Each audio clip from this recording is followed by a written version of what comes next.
such a good movie. And we're back.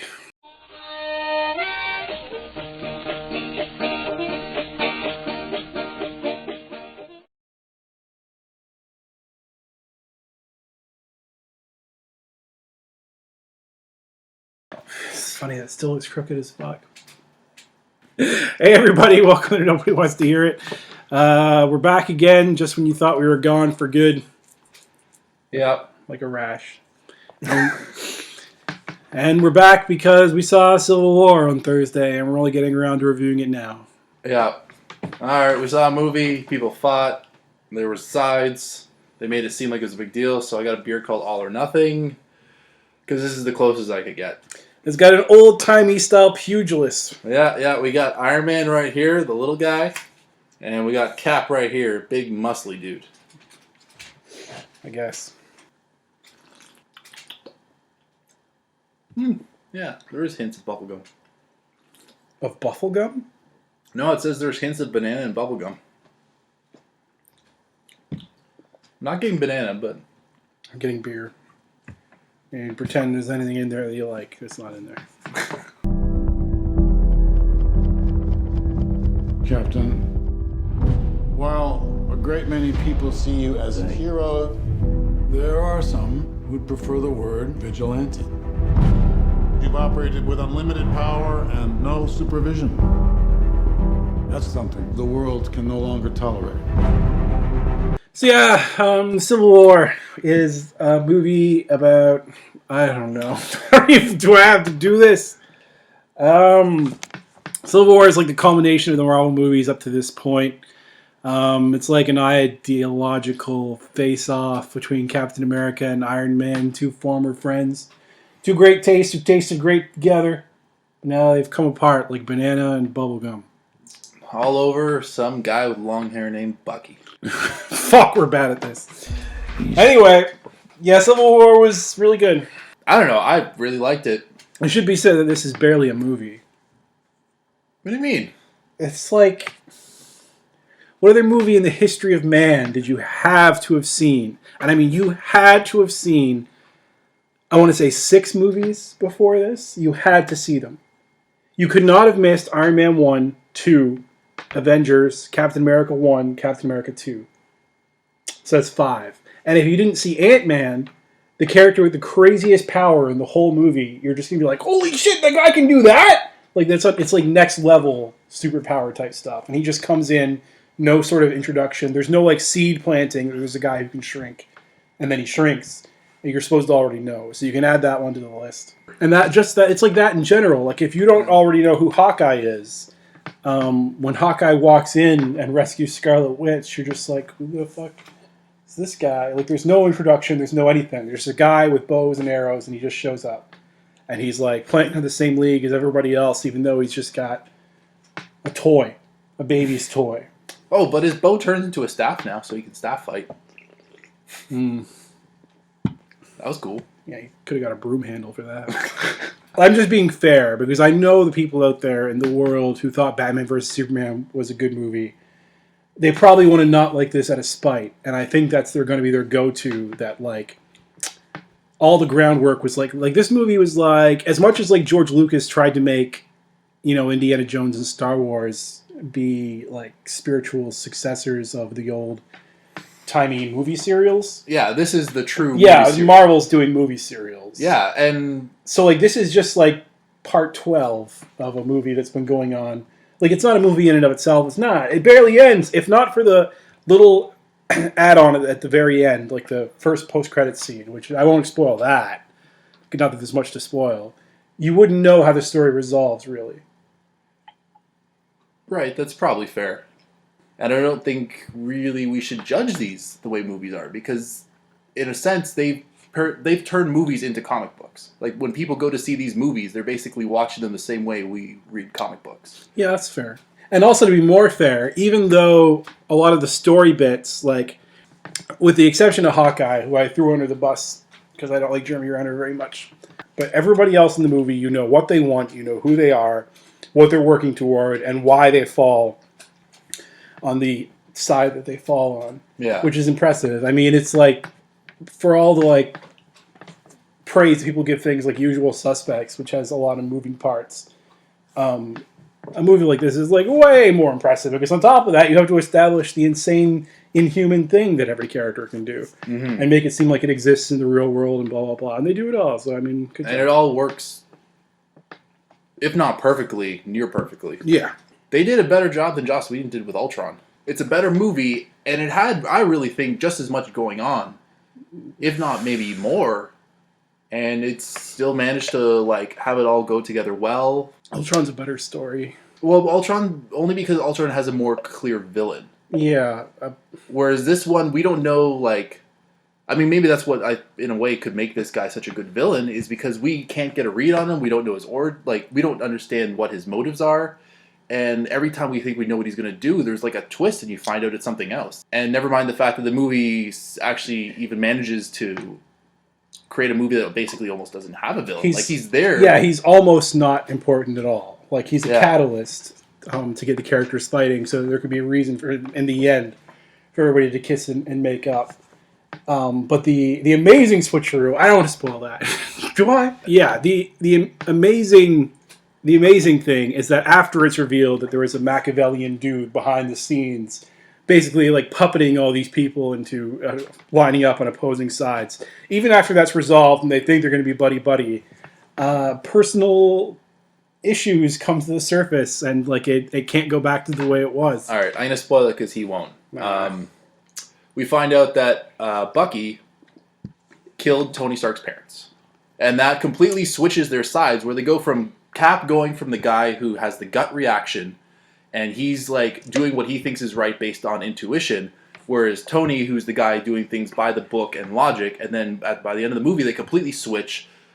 Cap's doing everything logically because they've already made things up, and they're trying to follow them, like, you know, take care of the bad guy, and then this whole big thing happens, this big reveal, and then Tony's suddenly just emotionally crazy, and like they just switch their sides. It's great. Yeah, and it's in both cases the emotional reaction is totally understandable, and they're both also stemmed from guilt and complicity. Like Cap's guilt that he couldn't save Bucky makes him stick his neck out above and beyond. Like, to him, all the horrible shit that happened to Bucky over the last 90 years is because of his failure to save Bucky. Mm-hmm. Like, that's the subtext. And when Tony finds out that even though Bucky was under mind control or whatever the hell, Bucky killed his parents, Tony's own guilt for the way he treated them and acted toward his father, and the amazing thing the Russos do is, like, when you go back, and I'm sure when I watch Civil War a second time, I haven't yet, but I will. Some of the setups might seem clumsy. Like, the only reason that scene where Tony Stark gives a grant to everybody at MIT is in the movie is to set up that Tony has guilt feelings about his parents' death. And he's been trying to work through it. Yeah, and he's been trying to work through it, and it's a big motivating factor. Only reason it's there. But because the movie's so well crafted, you don't see that setup. You don't see that puppeting. You're just like, oh, here's a funny, crazy scene that's like informing the character. You don't realize that like the big twist in the end of the movie is going to be about his parents' death. Like, even when the camera was on, we were watching the security feed of what was going on. I was like, wait, what? To be fair, I sort of figured that out. You always say that. I really did, because right before I saw this, I watched Captain America: Winter Soldier, and in that one, when he's talking to what's the computer dude guy in the computer?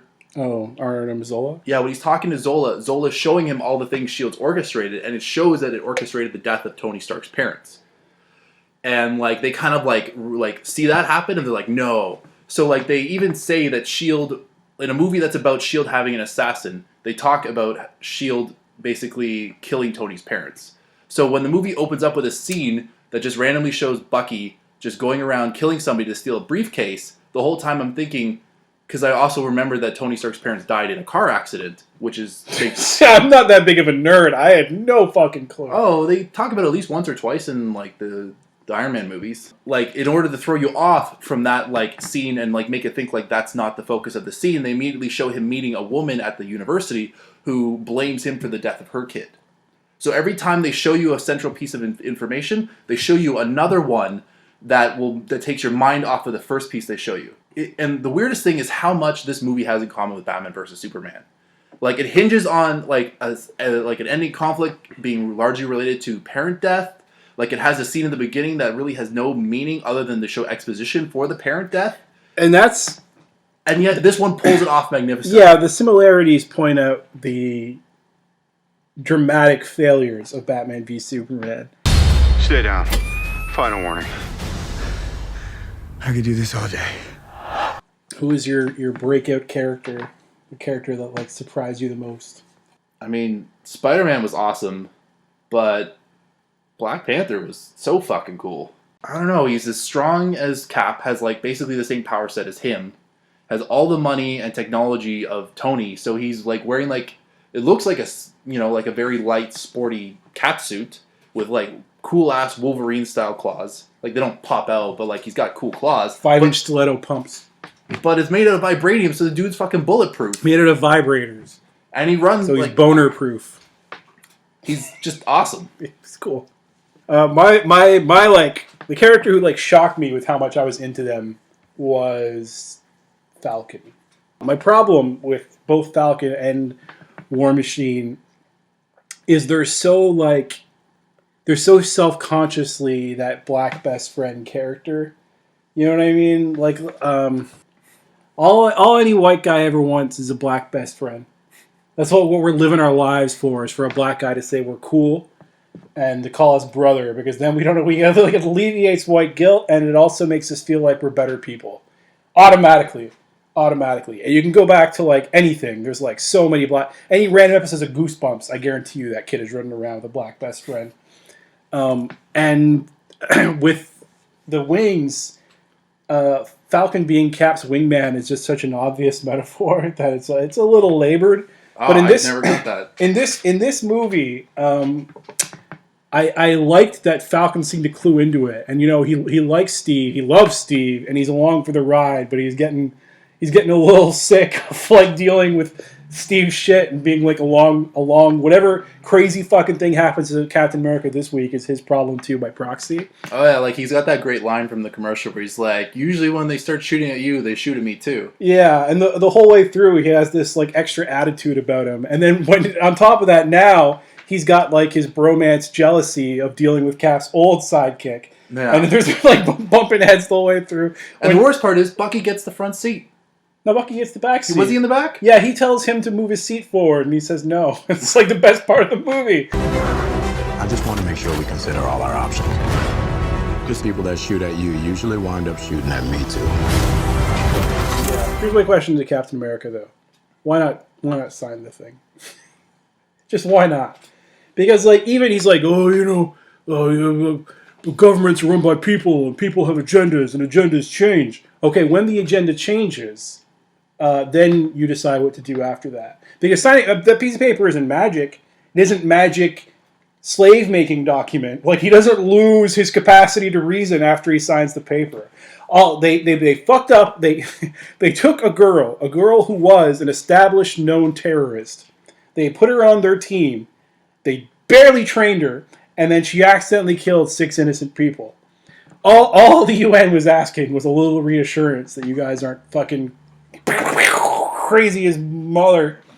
And Cap couldn't even sign that little thing. Like, it wouldn't force him to like go punch good people in the face if they told him to go punch. He could then say, okay, now I'm a bad guy. Now come after me because I'm not going to listen. Why start that right away? Part of it was that basically he, like, one of the stipulations was that they would only go on a missions that the UN told them to go on. Sure. So clearly crooked. Yeah. But yeah, so it ties into Cap's overall like storyline that runs through all his movies and a little of the Avengers, which is his gradual disillusionment with the government. Like, it starts off with him wanting to go fight the Nazis or do something right because he hates bullies. He joins the government. He joins the army. He gets experimented on, blah, blah, blah. Then we see in Avengers that S.H.I.E.L.D., the organization that he like was sort of initially part of, like, they're using the experiments of the Nazis to create new weapons. Then in his, we find out the S.H.I.E.L.D's even worse. Like, they're creating ships to kill people before they ever do anything. And then he's like, no, this is no good. Let's just get rid of S.H.I.E.L.D. altogether. He brings it down. Like, he destroys, like, the government agency that's doing all the things that he is iffy with. Like, yes. By the time we get to this movie, his third movie, like, he's trying to rescue his best friend that was ruined by that government. Like, you could see why he's a little sketchy about trusting government and, like, bureaucratic organizations. But the problem with S.H.I.E.L.D. was a lack of oversight. Nobody knew what S.H.I.E.L.D. were doing. Everything was clandestine. And they basically got away with doing whatever they wanted, wherever they wanted, because they had an invisible castle in the sky. So their problem was they didn't have any oversight. Initially, they did, but then they became corrupt over time as they got infiltrated. Cap has no oversight at all. So what's to stop his side from becoming corrupt from the outside people's perspective? Nothing. And the fact that he resists oversight from a regular person's standpoint is suspicious. In the real world, I would agree with Iron Man. Because in the real world, like, humans are fallible. We need bureaucracy. Yeah, they are. We need all that stuff. But in a world where people have powers, and there's a dude who was given a serum that literally makes him the best version of himself, which makes him, if he's a good person, it makes him a better person. Okay, for me, even though you're talking about a fictional universe, that sounds like nonsense. So how do you expect a regular person to react when they're told that this guy was given a serum that made him a better person than you? Inside and out, I'd be like, fuck you! And he doesn't... The arrogance is what gets me. Like, in the end, when Black Widow tells Iron Man, like, oh, do you ever get your head in your ass? Do you ever stop being arrogant? What is it but arrogance to decide that you know what right or wrong is better than the consensus of the 180-odd countries in the UN? I mean, they're not going to fucking stop you from beating up Thanos. That's off the table. Like, you're still cool for that. The next time Ultron happens, you're still cool for that. But no, you know what? You can't just walk into a country where civilians are all in the street and milling about in a fucking shopping area, yada yada. You can't just decide that you're going to wage a war there. It doesn't matter if the guy with the skull painted on his face is going to steal some biological agent. You got to deal with that later through regular means. All anybody wanted was for these human A-bombs to act like they were just regular people, that they weren't above everybody else. But Cap clearly feels that his moral compass is better than anybody else's on Earth. Cap says the safest hands are still our own, knowing full well that the Incredible Hulk and Iron Man invented a murder bot last week that flew an island into space and tried to end the entire... Those are the safest hands? Because, like, as bad as, like, Bush is or Trump would be, I'm fairly certain they're not flying Manhattan into space and then rocketing it down toward the ground just to fucking end her all. Like, that was the one thing I did like about the comic. Was, like, when it ends with Cap realizing that he was wrong. Not that his position was wrong, but that his way of going about it was wrong. And, like, he sees the destruction and the chaos he's created. And the camera's so crooked. Anyways. And he quits being Captain America and, like, gives himself up because he realizes that, like, he's betrayed his own principles to prove his point. That's the other thing. Like, don't call yourself Captain America then. If you're not going to answer to the U.S. government, I'm sorry, you got to take the flag off. Because that creates problems for the American government. And now they have to, like, they can go, hey, he's not our guy. He's not your guy. Mm-hmm. He's got your fucking flag on the thing that he hit me in the face with. Yeah. He's clearly your fucking guy. You made him. But see, that's what Cap is. Cap is George Bush, and the UN's like, no, you can't go in there. George Bush is like, no, I know better.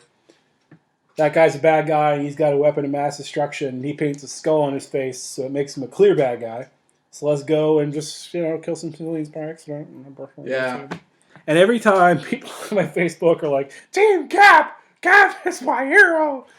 I'm just like, ooh, you're a child. You're a fucking child. Hey everyone, thanks for watching the video. We would like to apologize for how crooked and lopsided it gets. Our tricorders, tripod. Our tripod is held together by duct tape. Nerd! So it is falling apart, man. We're sorry about that. But it's a Nerf gun holder with a It's- selfie stick tucked in. Anyway, thanks for watching. Yeah, like, subscribe. We hope you love the video. Do the things below. I don't even know if I'm pointing right. Down. Yeah, down. All right, we Down's got it. always- We got it. Down's always down. Anyway, thanks so much. And maybe we'll be back again soon. We'll be back doing videos more, but yeah, times are tough.